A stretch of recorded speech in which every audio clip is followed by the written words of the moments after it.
já está na plataforma CardioWeb para quem quiser acessar. Nossa videoaula 6. Semana que vem eu libero a videoaula 7, que é sobre apropriação indébita. Como vocês já sabem, a emenda não foi cumprida porque nós não tivemos tempo de cumprir. Pela pandemia, não. Normalmente a gente não cumpre porque a emenda é muito grande, eu já tinha dito isso a vocês. Aí, qual é a minha proposta? É que eu imaginei e comecei a fazer essa semana. As videoaulas estão sendo liberadas com conteúdo e eu me propus esse período todo a fazer as videoconferências, mas eu estava achando a videoconferência meio sem norte, porque fica cansativo você repetir tudo que já foi dito lá na videoaula. Então, eu separei questões relativas às videoaulas 4 e 5, roubo e furto, para a gente resolver aqui, tirando as dúvidas, revisando o conteúdo. Essa semana eu liberei as instruções. Quarta que vem, a gente faz mais uma videoconferência também com questões, resolvendo questões, para a gente dar uma assimilada nesse conteúdo de extorsões. E a apropriação indébita eu vou liberar, mas a gente não vai ter a oportunidade de fazer uma videoconferência sobre ela, tá? A avaliação, como eu já disse, ficou para o dia 10 e vai ser na mesma sistemática que vocês já vinham fazendo. Vou mandar a atividade de verdadeiro ou falso, vocês vão responder de forma individualizada e vão me mandar todos por um e-mail só, os arquivos com os nomezinhos dos alunos, e a gente encerra o semestre. Se quiserem, não sei se estão assistindo nem as do semestre, eu aqui separei um material para produzir umas videoaulas sobre os 3 conteúdos que vão ficar faltando os crimes contra o patrimônio, que são estelionato, dano e os crimes de dano, estelionato e receptação. Então, se quiserem, eu posso preparar essas aulas e disponibilizar para vocês irem vendo durante as férias, para não ter prejuízo com o conteúdo. Mas, formalmente, o nosso semestre encerra com aulas semana que vem, porque a partir do dia 4 já se inicia a semana de avaliações. Tá bom? Uhum. Estão me ouvindo? Sim. Sim, professora. Sim. O fone incomoda minhas orelhas. Ok? Ok. Posso partilhar Ok. começar a discutir as questões ou alguém quer falar alguma coisa? Pode começar. Eu digo assim, gente, eu vou começar uma aula, não gritem não. Marina está ali aos berros. Não sei se cai a escada, não sei o que houve, mas estava errando a não. Ai, Marina Santinha, que saudade. Nunca aprontou. Jesus, misericórdia. Ela Nunca aprontou. Vocês, lembra? Ela trollou muito Esaú e Heraldo. Esaú comeu tanta porcaria, diga. Até comida de Nero Esaú comeu. O pobre nunca mais vai andar aqui em casa. Não vai nada.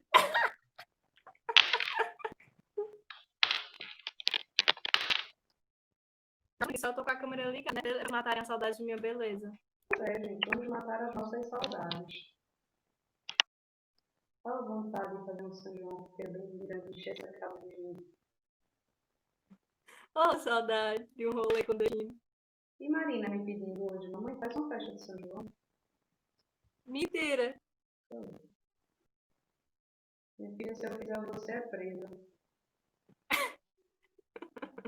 A advogada fazendo festa de São João clandestina. Não é uma síndica, né? Uhum. Vamos lá, gente. Separei umas questões bem legais. Com relação ao furto qualificado, não é dada a pena de reclusão de 2 a 8 anos e multa se o crime for cometido 2 pontos. Pausa. Quando nós estudamos o furto, não cai.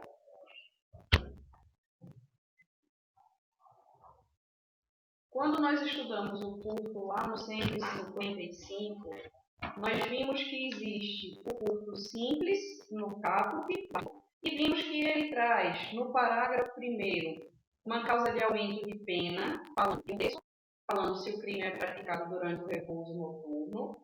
Depois a gente trabalha primeiro aquilo que a gente chama de privilegiadora equivocadamente, porque não é uma privilegiadora, já que ela não traz uma causa de diminuição de pena estabelecendo um mínimo e um máximo novo de pena, mas ela fala em infração, e todas as vezes que a gente fala ação, ou a gente fala em majorante ou minorante, mas não em privilegiadora, só que como no homicídio, a gente chama equivocadamente isso aqui de furto privilegiado, que não é o caso.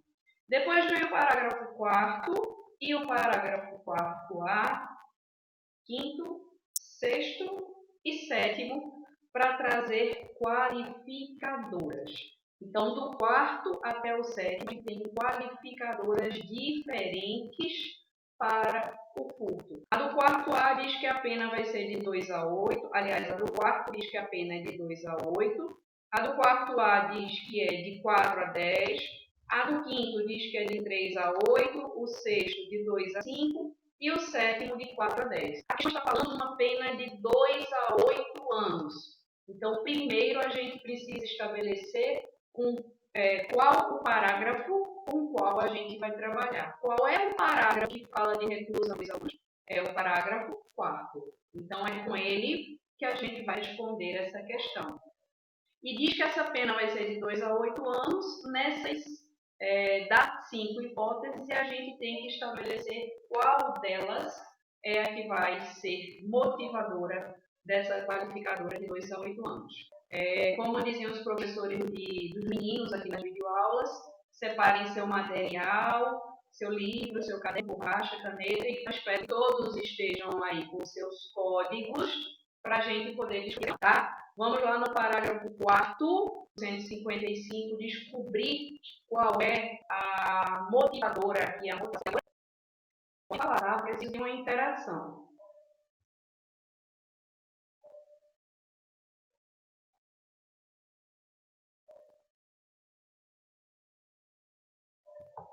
Não desliguem a câmera e vão assistir novela para voltar de 8h20, não, viu?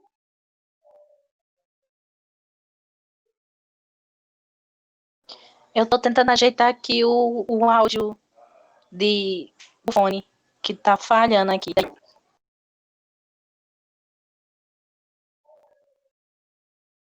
Meu áudio tá falhando para todo mundo, não? Não, para mim não. Pronto, então vamos lá. Quais são as hipóteses que foram qualificadas com pena de reclusão de 2 a 8 anos? Lá no parágrafo 4. 1. Destruição ou rompimento de obstáculo ou subtração da coisa. É a alternativa A. Tá ok. A linha 2.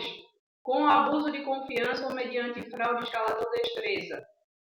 É a letra C. Pulamos a B. D. Aliás, a linha 3. Com emprego de chave falsa. É a letra D. E 4. Mediante concurso de 2 ou mais pessoas, que é a letra E. Então, as letras A, C, D e E encontram previsão no artigo 4, no artigo 155, parágrafo 4º do Código Penal, exceto a letra B. A letra B não está no parágrafo 4º, que é o de 2 a 8 anos. Então, a questão diz, com relação ao furto qualificado, não é dada a pena de reclusão em qual crime, na alternativa que diz por criminoso primário e a coisa furtada for de pequeno valor.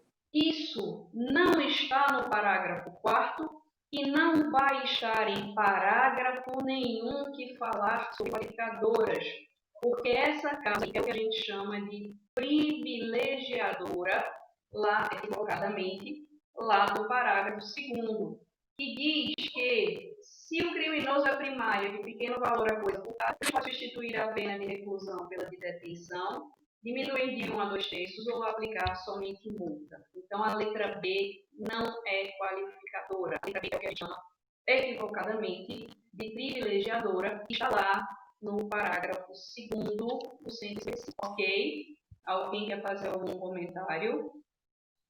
Não. Tudo ok, né? Vamos à próxima.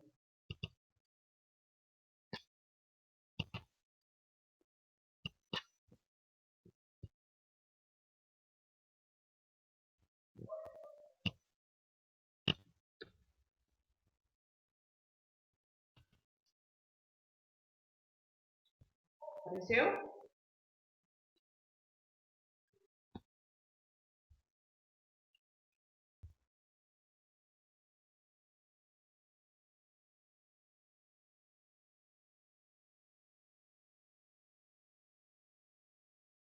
Para mim já. Verdadeiro ou falso? Maria, 68 anos de idade, e Teresa, 54, são irmãs e residem no mesmo endereço. Na ocasião de uma festividade familiar, Teresa se aproveitou do descuido de Maria e acabou por subtrair-lhe a bolsa. Uma irmã furtou a bolsa da outra.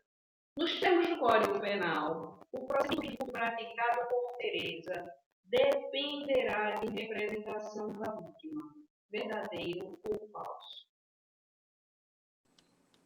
Falso. Por quê?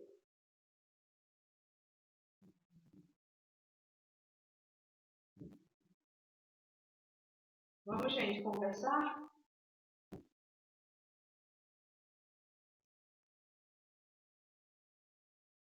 Vai, Alana, consegui.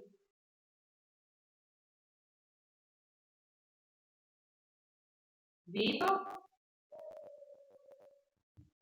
Júnior? Alguém tem uma opinião? Verdadeiro ou falso? Por quê? Peraí. Dica. Artigo 132 do Penal. Quando eu liberei as videoaulas para vocês e os slides, antes de crimes patrimoniais, eu disse a vocês que a gente precisava estudar as disposições gerais, que são disposições comuns a todos os crimes contra o patrimônio. E essas disposições estão nos artigos 101 e 105 do Código Penal. Então, valem para todos os crimes patrimoniais, certo? E o que essas disposições dizem? O 181 estabelece o que chama de escusas absolutórias. O que são essas escusas absolutórias? Situações, condições particulares que vão fazer com que as pessoas não sejam punidas quando praticarem crimes contra o patrimônio. Exemplo, marido que subtrai da mulher, mulher que subtrai do marido. Exemplo, pai que subtrai do filho, filho que subtrai da mãe. É mais ou menos isso, né?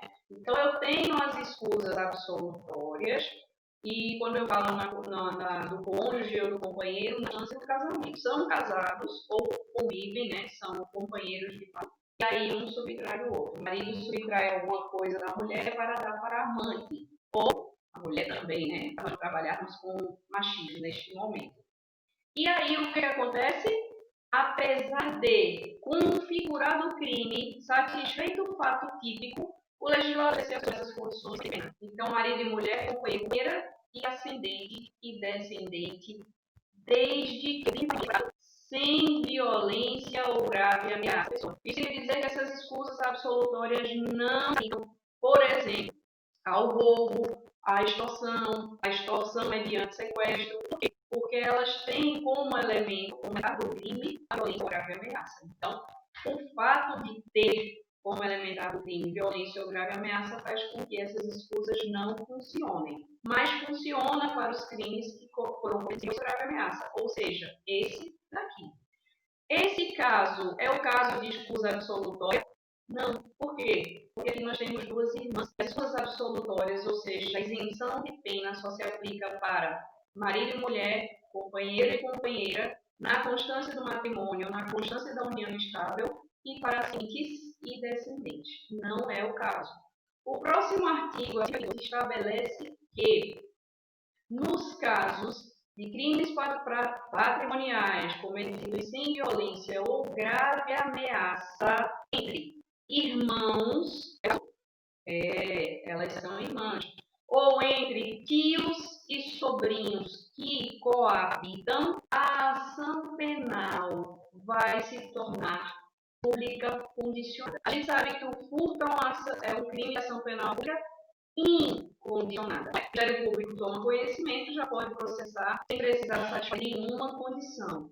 Nesse caso, pela incidência do 182, a situação de irmandade e fraternidade, são irmãs, efetivamente, elas, a gente vai aplicar essa regra para dizer que a ação que inicialmente era penal pública incondicionada se transformou em penal pública condicionada. Para quê? Que consequência eu tenho? Maria só vai ser, aliás, Tereza só vai ser processada se Maria autorizar. Não fossem elas irmãs, o Ministério Público agiria de ofício, não precisa. Mas sendo elas irmãs e seguindo o que determina o artigo 182, então Maria tem que autorizar, tem que representar para que Tereza seja processada. Isso significa que a ação é penal pública condicionada. Então, a questão é uma questão verdadeira. Alguém tem alguma dúvida ou quer fazer a ação?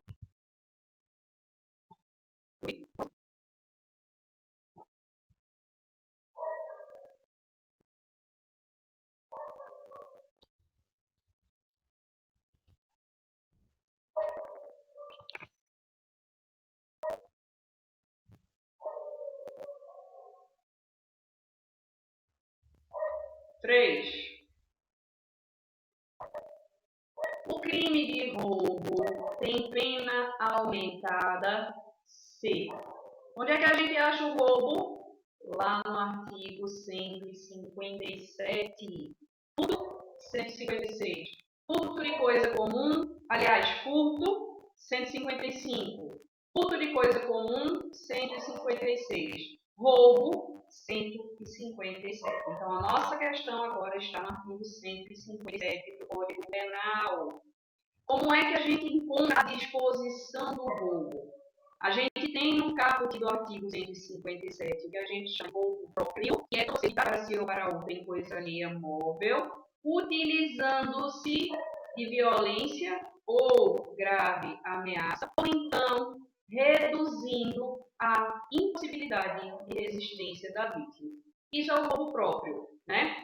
Aí vem o parágrafo primeiro para falar de um roubo impróprio. Caput, roubo próprio. Parágrafo primeiro, roubo impróprio. E o que a gente tem no roubo impróprio? O sujeito subtrai a coisa sem violência ou grave ameaça.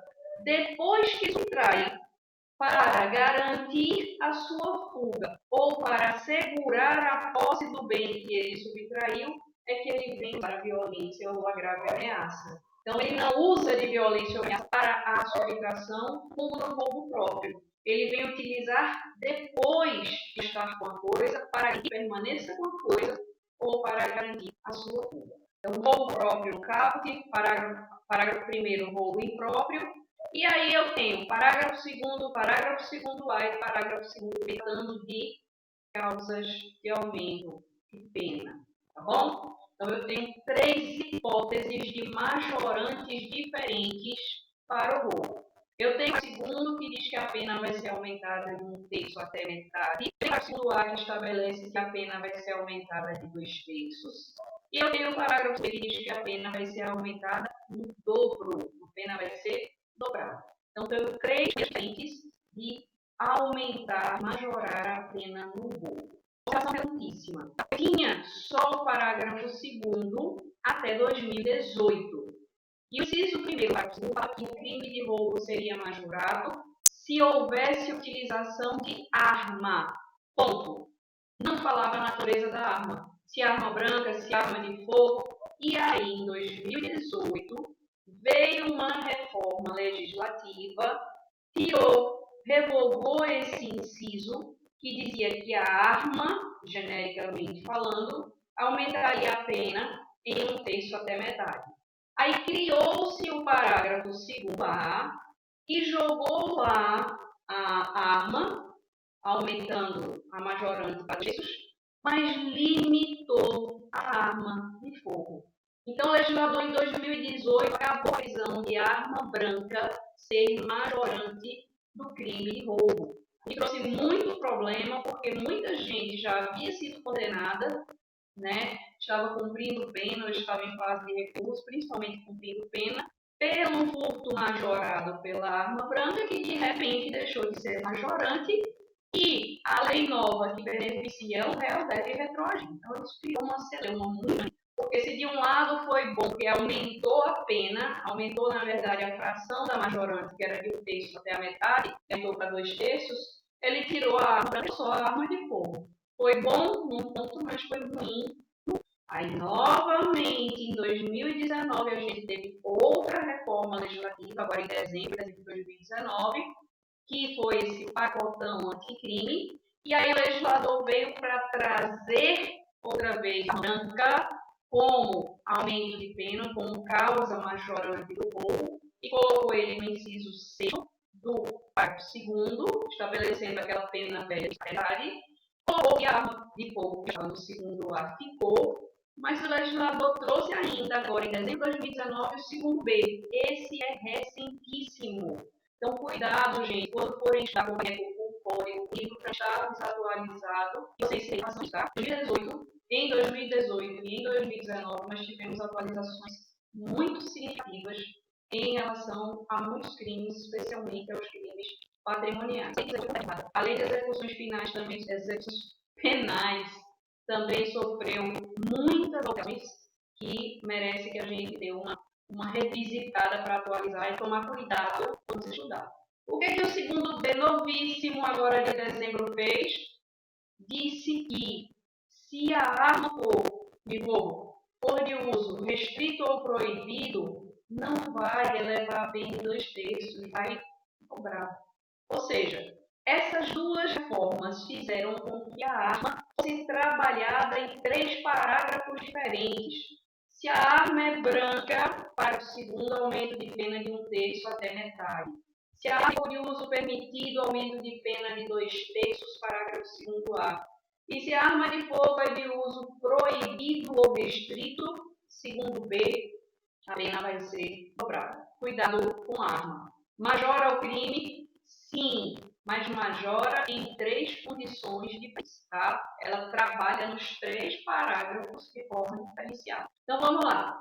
Sabendo que a gente tem 3 parágrafos de majorantes, a questão quer saber qual dessas aí majora o crime. Ele não diz em que parágrafo, ele não diz em quanto. Ele só quer saber se essas causas são ou não majorantes de fogo. E para saber disso, né, para saber a resposta, você vai ler, obviamente, os parágrafos segundo A e segundo B, para descobrir aí qual é a única majorante. Alguém já sabe? Já deu uma olhada? Já é a letra B. B de bola. A vítima está em serviço de transporte de valores e o agente conhece tal circunstância. É a representação do parágrafo do inciso C. Exatamente. As outras alternativas não encontram repouso nos parágrafos C. Portanto, não são majorantes. Questãozinha fácil, que só demanda de vocês a leitura do artigo 157. Alguma observação? Algum comentário? Não. Vamos ao próximo. Vamos. Não sei quantas questões, professora, a prova. Acho que 10. Ou 20, se vocês quiserem. Não! Não? Vamos lá, essa é boa. Joaquim, com o intuito de fornecer energia elétrica ao seu pequeno ponto comercial situado em via pública, efetuou uma ligação clandestina no poste de energia elétrica próximo ao seu estabelecimento. Durante 2 anos, ele utilizou a energia elétrica dessa fonte sem qualquer registro ou pagamento do real consumo. Em fiscalização foi constatada a prática do crime e, antes do recebimento da denúncia, Joaquim quitou o valor da dívida apurado pela Companhia de Energia Elétrica. Consoante a jurisprudência do STJ, nessa situação hipotética, qual o crime de Joaquim? Joaquim terá cometido furto ou Joaquim terá cometido estelionato? Eu disse a vocês que essa configuração, essas duas tipificações, em verdade, elas poderiam acontecer. Embora a gente tenha lá no 155 a previsão de que, acho que é no parágrafo terceiro, equipara-se a coisa móvel para fins de subtração e, portanto, tipificação do furto, a energia elétrica ou qualquer outra energia que tenha valor econômico. Então, já pelo parágrafo terceiro, leva você a pensar que é necessariamente furto. Mas cuidado, eu disse a vocês que a subtração de energia elétrica poderia caracterizar furto, mas também poderia caracterizar estelionato. E onde é que está a distinção? Se eu puxo a energia da rua e coloco no interior da minha casa, direto do poste, eu estarei cometendo furto. Agora, se eu puxo a energia e coloco no meu medidor, dando impressão de regularidade, de licitude, mas eu altero o meu medidor para que ele não resista ao consumo efetivamente utilizado na casa, aí eu não tenho furto, eu tenho estelionato. Fraude no medidor é estelionato. Puxar a energia da rua direto para casa é furto. Não confundam as duas coisas. Nesse caso, Joaquim puxou direto do poste para o ponto dele. Eu estarei com furto ou estelionato?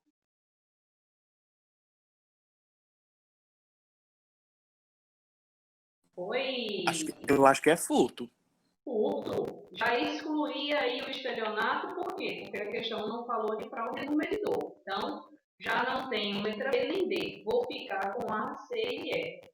Qual é a alternativa correta?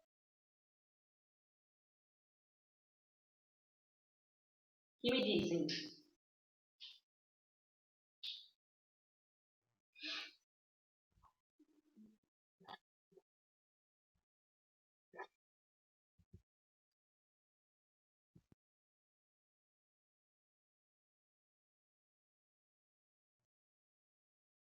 Alguma boa alma? Júnior, Oi. Nós temos na fala A aí. furto mediante fraude, na C furto simples, na E furto mediante fraude. A questão fala em jurisprudência do STJ.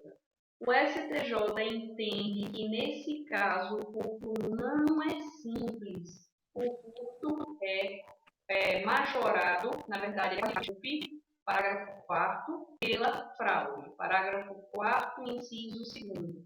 O entendimento do STJ é que, nesse caso, não é um furto simples, é um furto qualificado pela fraude, porque você puxa o poste para colocar a energia direto dentro da sua casa.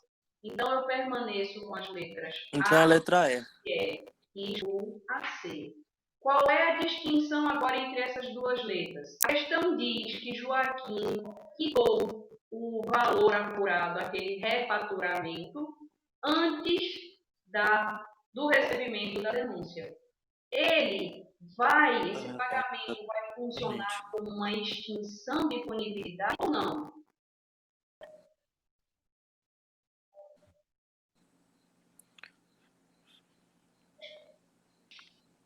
Eu posso falar aqui em arrependimento eficaz.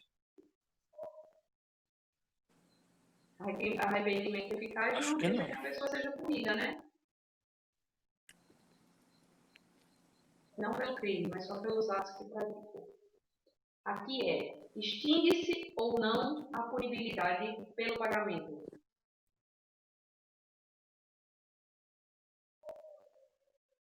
Minha gente, vocês já conseguem excluir, sabe por quê?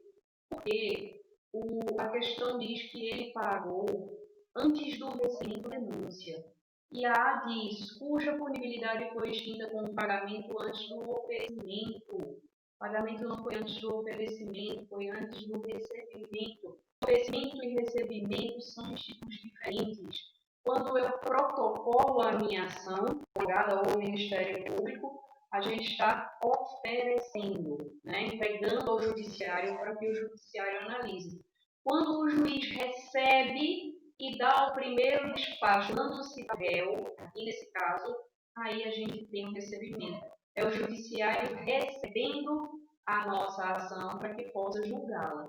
A questão diz que ele pagou antes do recebimento. A alternativa A diz que ele pagou antes do oferecimento. Então, não há essa informação que a quitação tenha sido antes do oferecimento. Fica a confusão com a letra E, mas a verdade é que o SJ entende que a fraude, que o culpa é mediante fraude, e que o pagamento não extingue a punibilidade. O crime foi praticado e ele deve responder pelo crime que ele praticou. Pagar o que ele deve não extingue o crime. Esse raciocínio a gente usa, por exemplo, nos crimes de apropriação indébita ou outros crimes que têm por finalidade a cobrança de tributos como gênero. Aí o judiciário não, o legislador querendo colocar o judiciário como cobrador das contas do Estado, impõe e permite que, se o sujeito pagar ou parcelar a dívida até o recebimento da ação, extingue-se a punibilidade. Mas aqui a gente não está falando em tributos, né? Está falando em faturamento de energia e, portanto, o entendimento é de que não extingue a punibilidade. Alguma observação, algum comentário? Posso seguir?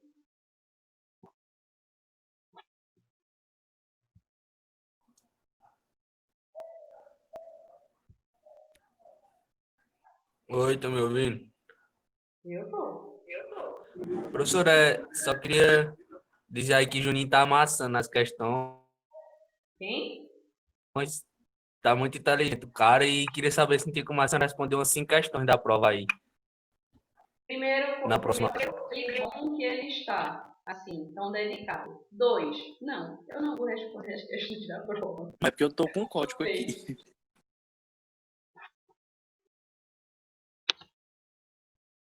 Próximo. João é considerado culpado pela prática do crime de roubo capitulado no Código Penal. Aonde? 157. Nos termos das normas aplicáveis, sua pena será suspendida. Criou-se uma situação para perguntar a você: qual dessas situações vai fazer com que o roubo seja majorado em 2/3? Primeiro, encontra a majorante de 2/3 no parágrafo 2º-A. E o segundo A só prevê duas hipóteses. Uma, a utilização de arma de fogo de uso químico, e outra, a utilização de a utilização de explosivos durante a subtração. Aqui a gente faz uma parte para dizer que a questão dos explosivos foi inserida no Código Penal, tanto no roubo quanto no furto em 2018. Tá? E trouxeram essas duas situações. Uma, se eu subtraio a própria substância explosiva, entrei num paiol de alguém e subtraí algumas bananas de dinamite. A subtração do explosivo é majorante do parágrafo 2º, aumenta em 1/3 até a metade. Mas a utilização do explosivo na subtração, ou seja, eu vou arrombar um caixa forte, um caixa eletrônico para subtrair o dinheiro dele. E nessa subtração eu uso a majorante do A e não do segundo, que vai levar a pena até 2/3. Na verdade, vai levar a pena de 2/3 fixos. Então, cuidado quando se fala em explosivo. Ele pode funcionar em duas majorantes distintas. Se eu subtraio o explosivo, parágrafo 2º. Se eu uso o explosivo na minha subtração, parágrafo 2º-A. Sabendo disso, essas hipóteses aí aumenta a pena em 2/3.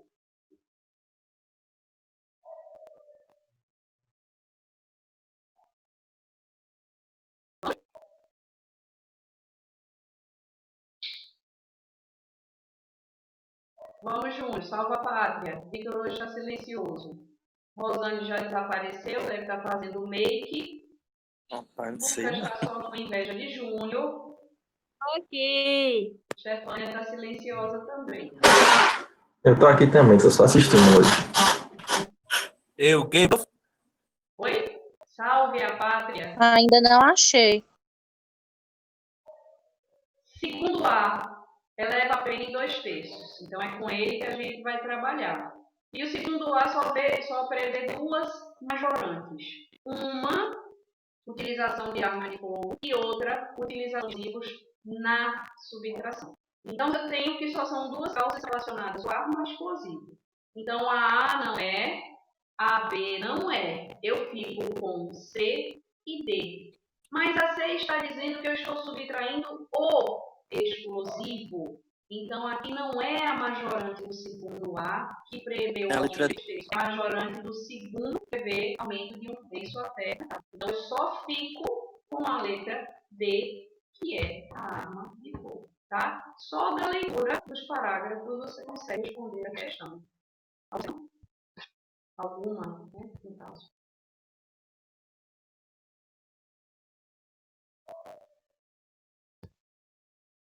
Essa é muito boa. Essa eu vou deixar para vocês.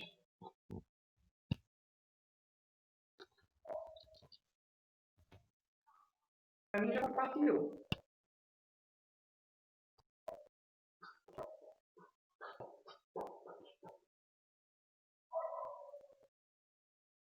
João invade um museu público disposto a soltar um quadro.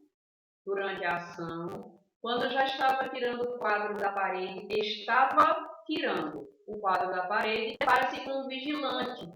Diante da ordem imperativa para largar o quadro e temendo ser João atinge primeiro o vigilante com um de arma de fogo. Impressionado pelos acontecimentos, vai embora sem levar o quadro. De acordo com esse entendimento simulado pelo STF, praticou-se furto, roubo, próprio roubo e próprio latrocínio tentado ou latrocínio consumado. Situação: João estava lá tirando o quadro da parede e o vigilante mandou largar o quadro. Ele, com medo de sofrer um tiro do vigilante, correu e matou o vigilante e foi embora sem levar o quadro. Qual o crime praticado por João?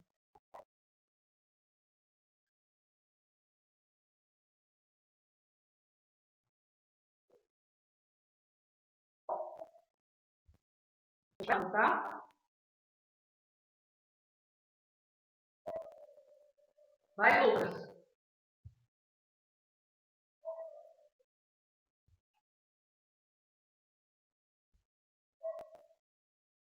Manifeste seu saber jurídico.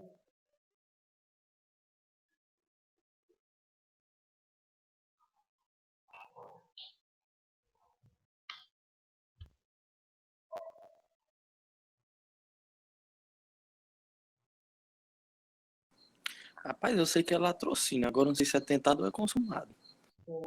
Por que não é furto?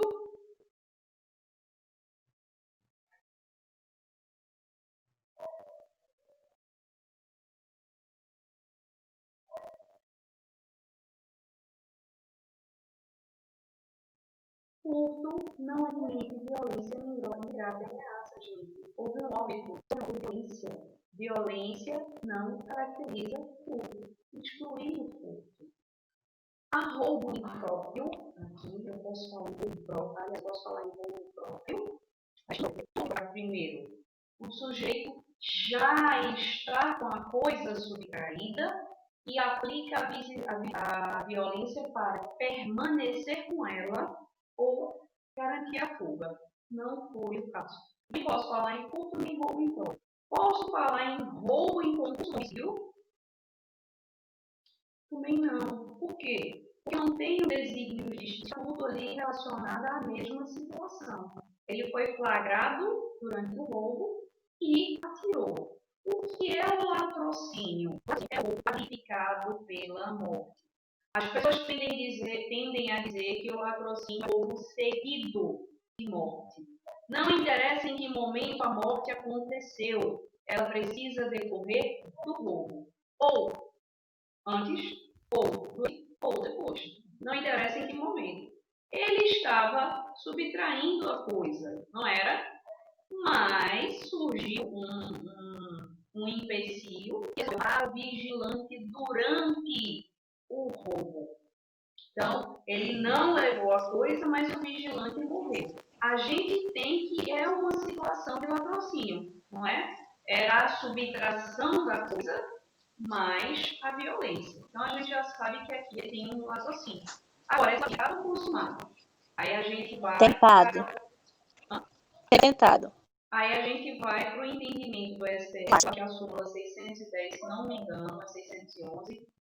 E o STF decidiu, tá, o entendimento de hoje, é que quem vai definir consumação ou tentativa é a morte. Então, se a morte não aconteceu, tentativa. Se a morte aconteceu, consumação. A gente tem que a consumada é latrocínio consumado, não tem o que discutir. A subtração tentada com a morte tentada é latrocínio tentado, não tem o que discutir. A questão vai surgir quando? Quando eu tiver subtração consumada e morte tentada. Então, se a morte quem define, aqui eu tenho um latrocínio tentado.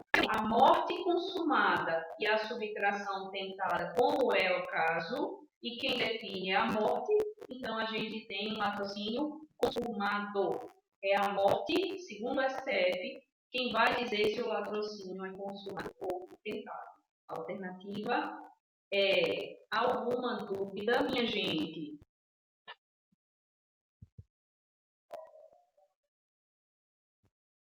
Quem tinha dúvida sobre isso ficou.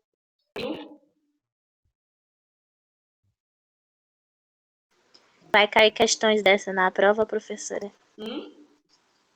Vai cair uma questão dessas na prova? Pode ser. Então, só tirando foto, né? E anotando o gabarito. Não.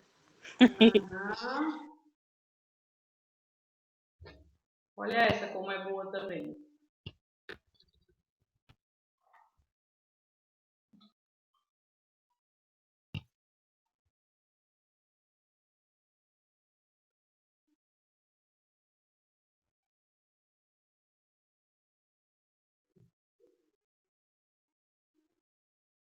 Custa mais do que o normal.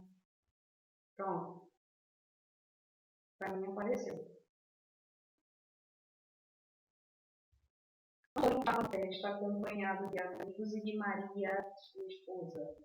Depois de consumir uma grande quantidade de bebida alcoólica, ele decidiu pulsar sobre a mesa.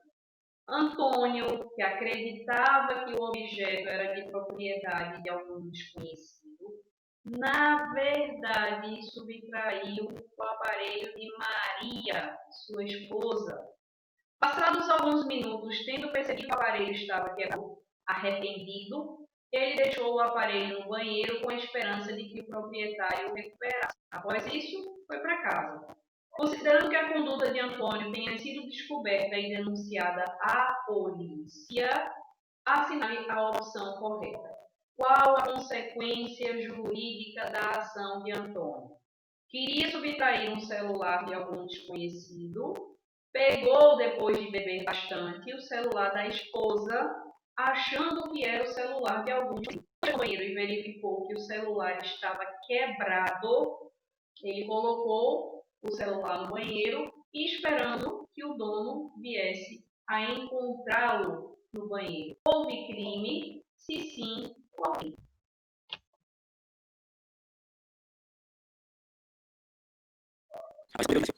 Hum.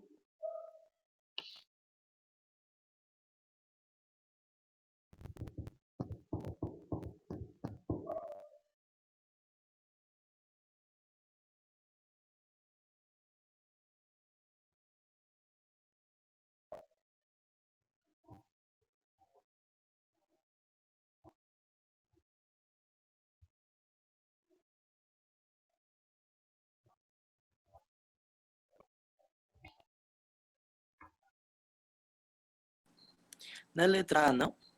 Será? Mais alguém?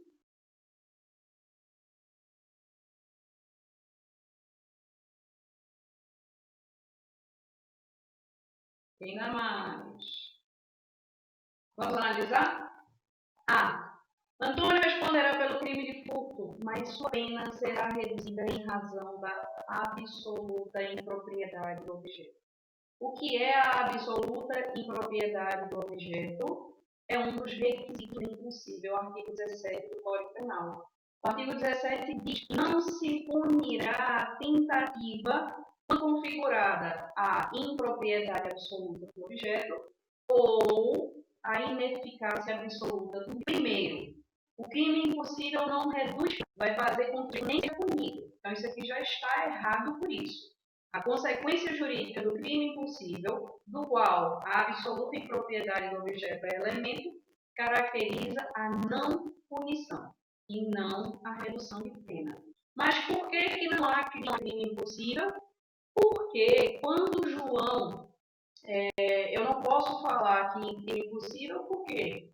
Porque o celular estava quebrado, mas não se diz que o celular não estava funcionando. Ele poderia estar quebrado na tela. Essa impropriedade absoluta do objeto é que seja, como o próprio nome diz, absoluta. Exemplo clássico disso, matar o absoluto do objeto é aquela coisa que você queria atingir, ser um objeto bem jurídico que você queria lesionar, não pode ser lesionado absolutamente, né? Então, eu não posso falar aqui em absoluta impropriedade do objeto, porque a questão não fala sobre isso, não diz que era o quebrado para que eu chegasse a essa conclusão, e ainda que eu chegasse à conclusão da impropriedade absoluta, ela não levaria a uma redução de pena, mas a uma não punição. B. A pena de Antônio será reduzida por ele ter se arrependido da subtração e deixado o aparelho no banheiro com o intuito de que o proprietário do bem o recuperasse. Que instituto eu tenho aqui, minha gente? Desistência voluntária, arrependimento eficaz, arrependimento posterior. O que eu tenho aqui?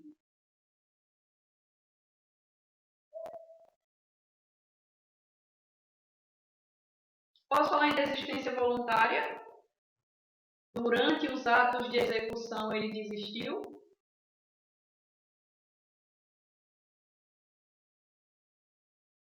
Sim ou não? Ele desistiu durante os atos de execução, não desistiu? Mas eu posso falar em desistência voluntária de acordo com o artigo 15 do Código Penal? Não, porque a desistência voluntária pede que você não permita que o crime se dê por consumado.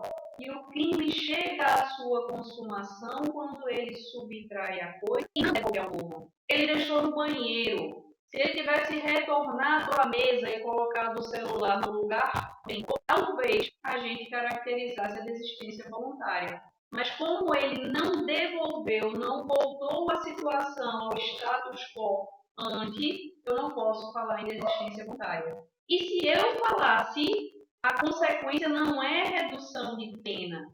A consequência da desistência voluntária é não punição pelo crime que ele pretendia praticar, mas pelos atos que ele praticou até então. Letra C. A pena será agravada por ser a vítima a esposa do agente. Não há essa previsão no Código Penal, né? Haveria, se fosse o caso, e se ele soubesse e o fizesse porque quisesse, subtrair o celular da esposa, a escusa absolutória do 181. Mas a gravação de pena, não. D, que está escrito. A pena será atenuada por não ter procurado por sua vontade e com eficiência, logo após o crime, evitar as consequências de sua conduta. Ele evitou as consequências, ele devolveu o celular ao dono? Não devolveu, deixou no banheiro e nada garante que o dono viesse a readquirir o seu celular, né? E a letra E, escrita F, diz: Antônio responderá por crime de furto consumado.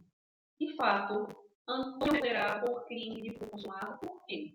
A consumação do furto, minha gente, e isso também é entendimento pacificado dos tribunais, se dá com a tradição, ou seja, com a transferência da posse da coisa. A partir do momento que Antônio pegou lá da mesa e levou para si, levou consigo, o crime de furto já se consumou. Eu poderia aplicar uma desigualdade, eu poderia aplicar um arrependimento eficaz? Sim, mas para que eu fizesse, era preciso que eu, por espontânea vontade e com eficácia, evitasse as consequências da conduta. E ele não evitou, ele não devolveu o aparelho, ele o deixou no banheiro. Portanto, a alternativa correta é: Antônio responderá por crime de furto consumado. O que me dizem dessa questão? Pensei que era a letra E depois da letra A. Difícil. Acharam difícil? Sim. Achei um pouco complicado. Tá bem. Por isso que a resolução de questões, de certa forma, ela é positiva, porque aquilo que a gente estuda em doutrina, em videoaula e aprende em apostila, a gente só aprendeu mesmo quando a gente começa a analisar casos concretos. Eu sou muito fã de questões assim, com casos para a gente analisar e aplicar a lei. Eu acho que a gente aprende muito mais nisso.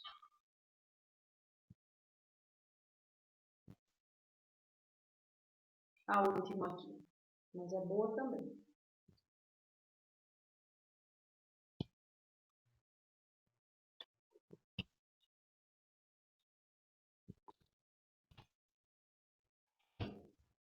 Apareceu?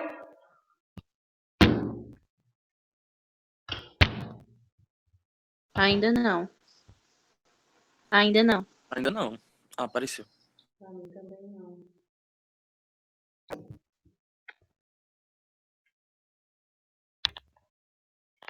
Nada?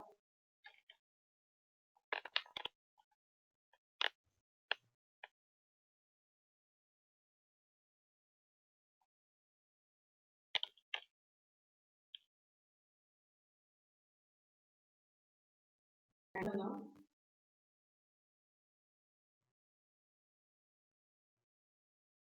Apareceu?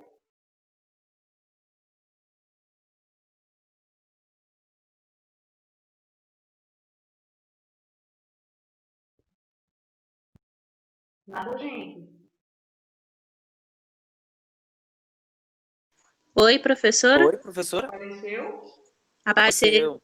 Ah, eu esperando vocês me avisarem. João, entendi, tá? A senhora não escutou, não? Vamos lá. Considere as seguintes hipóteses de crimes de furto e roubo. 1.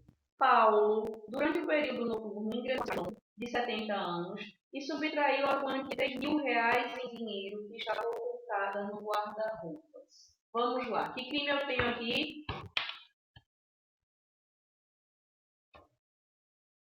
O pai estava dormindo, ele entrou no guarda-roupa, ele entrou no quarto, subtraiu o dia que estava no guarda-roupas. Não houve violência, não houve grave ameaça. Que crime?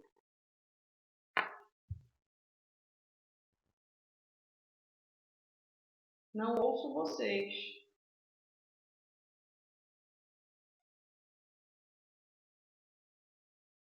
Tem o furto?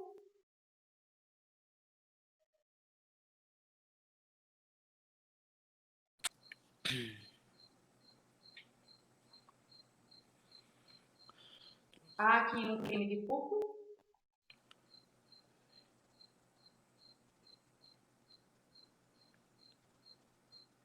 Poxa, A, B, C, E, F. É porque ficou doido aí na hora da exposição. Ah. Mas A1, eu tenho a configuração de um furto ou de um roubo? Furto. Furto, não é? Eu posso aplicar aqui a escusa absolutória do 181, já que o furto foi cometido entre ascendente e descendente? Aquela Sim. isenção de pena? Sim. Não. Por quê? Porque Porque apesar do furto ter sido praticado entre ascendente e descendente, o 183, na linha 3, diz que a escusa absolutória não se aplica se a vítima for maior de 60 anos. Ô, Mimi. E João aqui tem 70 anos. Então, eu não aplico a escusa absolutória e Paulo vai sim responder pelo crime furto, embora ele tenha subtraído de seu pai. Entenderam? O 183 vem trazer hipóteses de não aplicação das escusas e não aplicação da ação penal pública condicionada. Portanto, ele é muito importante.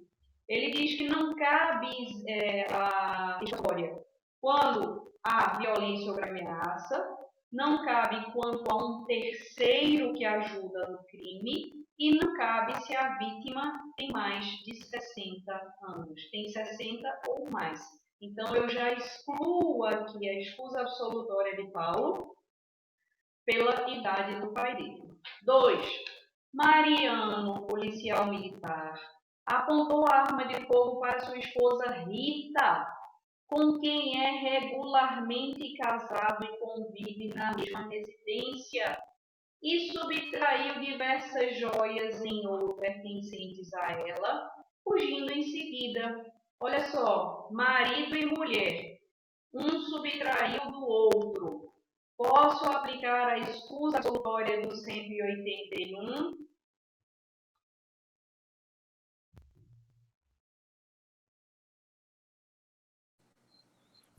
Não. Não, por quê?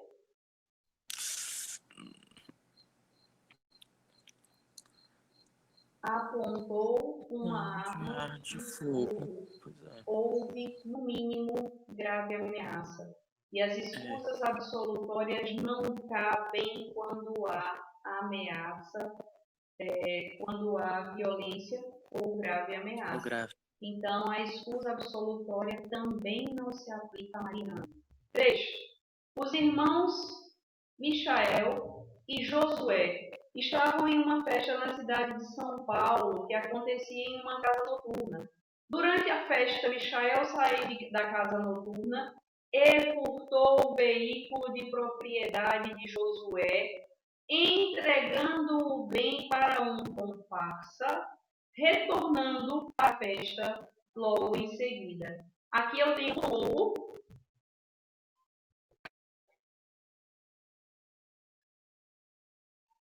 Tem o que Grave aconteceu? ameaça, furto, roubo.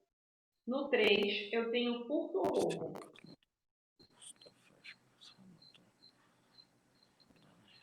Entregando para comparsa. Furto. Furto. Não houve violência nem grave ameaça, eu não posso falar em roubo. Ah, furto, não é? Sim. Há aqui alguma escusa absolutória para ele? Sim. Ele vai ser isento de pena por alguma razão, não fala em parentesco, não diz que se conheciam, ninguém é marido e mulher. Há alguma possibilidade de isenção de pena para ele, segundo o artigo 181? Não. É situação também de transformar a ação penal pública incondicionada em condicionada pelo artigo 182? Também não. Nem são cônjuges desquitados, nem são irmãos, nem são tio e sobrinho desquitados. Então, para Michel, crime normal de furto sem qualquer benefício.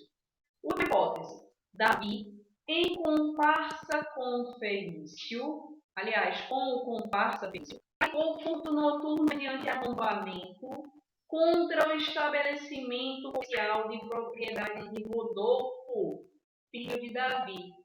Davi, pai de Rodolfo, contra o estabelecimento comercial do filho. Felício, que não é nada, participa do crime com Davi. A Davi, a gente pode aplicar a escusa absolutória do 181, pai e filho.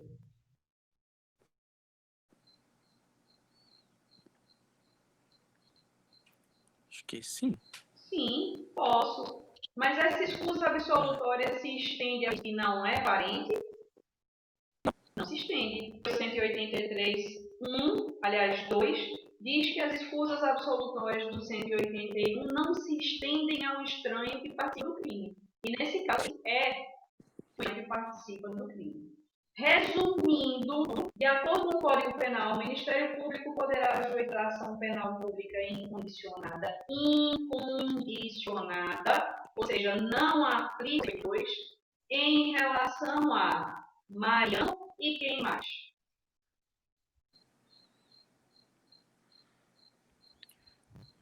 Lembrando que Davi é o pai que subtraiu do filho e, portanto, ele é isento de pena. Se ele é isento de pena, não tem ação.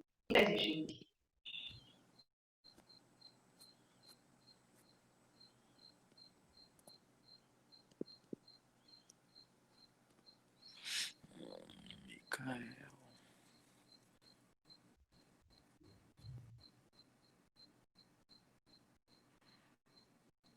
Micael. Tem pressa, mais fácil.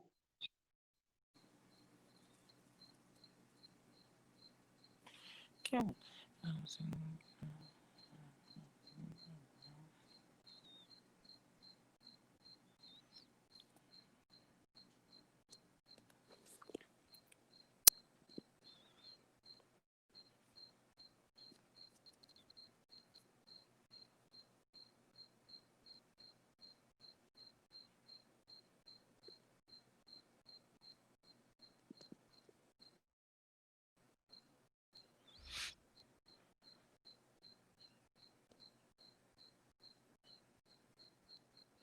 De acordo com o Código Penal, o Ministério Público poderá ajuizar ação penal pública incondicional.